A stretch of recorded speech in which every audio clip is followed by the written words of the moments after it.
नमस्कार दोस्तों, India speaks daily में आपका बहुत स्वागत है। मैं बादल आज आपको एक ऐसे सिरफिरे शख्स की कहानी बताऊंगा जिसने नाजायज रिश्तों में पड़कर अपनी ही पत्नी की बलि ले ली थी। इस शातिर शख्स ने पुलिस को गुमराह करने के लिए झूठी झूठी कहानियां सुनाई, लेकिन तमाम तिक्रमों के बाद भी वह बच न सका और सलाखों के पीछे भेज दिया गया।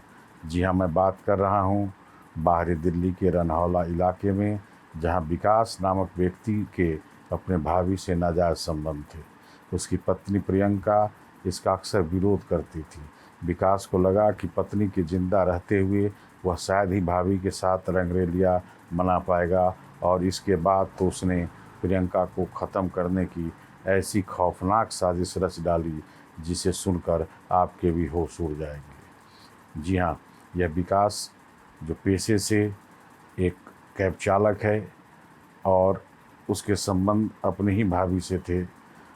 एक दिन की बात है जब विकास, उसकी पत्नी और दूध मुंही बच्ची एक साथ तीनों सो रहे थे, तो रात में कोई एक अनजान शख्स आया और प्रियंका की पेपर कटर से गला काट कर हत्या कर दी।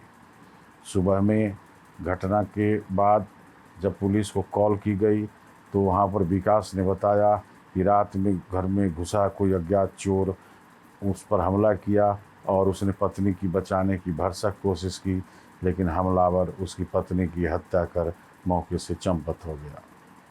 पुलिस को बात कुछ गले नहीं उतरी और उसने जांच शुरू की। मौके का मुआयना करने के पश्चात यह पता चला कि कोई भी फोर्स एंट्री, किसी भी बाहरी शख्स का इनके कमरे में एंट्री के कोई सबूत नहीं मिल रहे हैं। विकास भी बेहद मामूली रूप से घायल हुआ था। पुलिस को ये समझ में नहीं आ रहा था कि जब कोई शख्स किसी के कमरे में घुसेगा तो सबसे पहले उसकी पत्नी को ही क्यों मार डालेगा। ज़रूर कोई ना कोई लोचा है, कुछ ना कुछ छिपाया जा रहा है। विकास से जब सख्ती से पूछताछ हुई तो उसने तो पहले पुलिस को गुमराह करना शुरू कर दिया। उसने तरह तरह के बहाने बनाने लगा और बाद में जब सख्ती की गई तो उसने अपनी पत्नी की हत्या करने की बात कबूल ली। उसने जो खुलासा किया वो काफ़ी चौंकाने वाले थे। विकास का कहना था कि उसकी अपनी भाभी से नाजायज संबंध थे। उसकी पत्नी प्रियंका इसका विरोध करती थी। इसके अलावा प्रियंका से उसे इस बात का गुस्सा था कि वह अपने नवजात बच्ची का ध्यान भी नहीं रख पाती थी। इस वजह से उसने गुस्सा होकर इस वारदात को अंजाम दिया। पुलिस को पता चला कि विकास सैनिक इनक्लेव मोहन गार्डन थाना इलाका रनहौला में रहता था। उसके परिवार में उसके माता पिता के अलावा एक बच्ची थी। यह भी पता चला कि प्रियंका की विकास से करीब 4 साल पहले शादी हुई थी, लेकिन उसकी भाभी से रिश्ते पहले से थे। और इस बात की जब भनक उसकी पत्नी प्रियंका को मिली तो यह इसका अक्सर विरोध करती थी, जिसके कारण विकास उसके साथ मारपीट करता था। विकास का दावा था कि प्रियंका लापरवाह थी, उसकी गलती की वजह से उसका कई बार गर्भपात हो गया था। बड़ी मशक्क़त के बाद उसने पिछले दिनों एक बच्ची को जन्म दिया था, उसकी भी वह ठीक से देखभाल नहीं कर रही थी। इस बात से वह बेहद गुस्से में था, तनाव में था, जिसके चलते उसने अपनी पत्नी की हत्या की साजिश रची। उसने बताया कि घटना की रात उसका पत्नी से विवाद हुआ। इसके बाद उसने गुस्से में आकर पेपर कटर से उसका गला काट दिया। फिर पुलिस को गुमराह करने के लिए अपने हाथ पर भी कट मारे थे।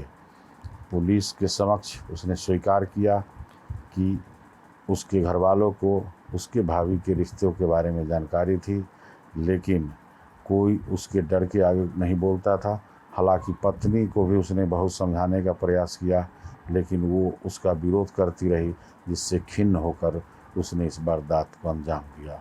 दोस्तों, इस घटना से यह सीख मिलती है कि कोई भी व्यक्ति कितना भी बड़ा शातिर क्यों ना हो, पुलिस को कितना भी वह गुमराह क्यों ना कर ले, लेकिन उसे एक न दिन उसे आखिर सच्चाई सामने लानी ही पड़ती है। आप इस कहानी में पाएंगे कि विकास ने पुलिस को गुमराह करने के लिए तमाम तरह के उलझनें पेश की, लेकिन आखिरकार पुलिस ने उसे दबोच कर तिहाड़ जेल भेज ही दिया। दोस्तों, आज की कहानी आपको कैसा लगा ज़रूर बताइएगा। नमस्कार।